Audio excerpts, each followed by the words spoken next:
Hey everyone, welcome back to our new video. In this video we are going to fix EC14x0 error. So watch the video till the end. Solution 1. Go to your control panels and click on it. Now click on the network sharing center and then selected Wi-Fi, click on it and then click on the properties.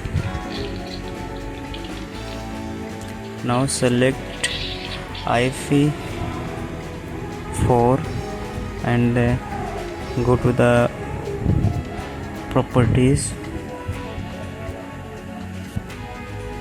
Now select use following DNS server address and preferred DNS server should be 1111 and alternative DNS server 1001.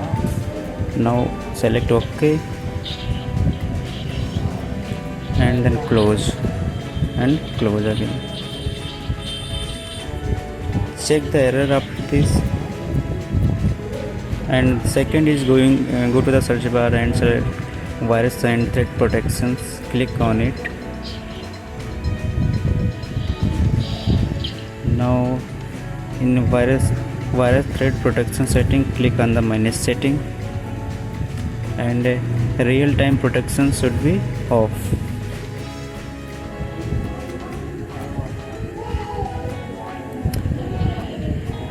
Now check the error again, and if it is not working, then check the ES server status.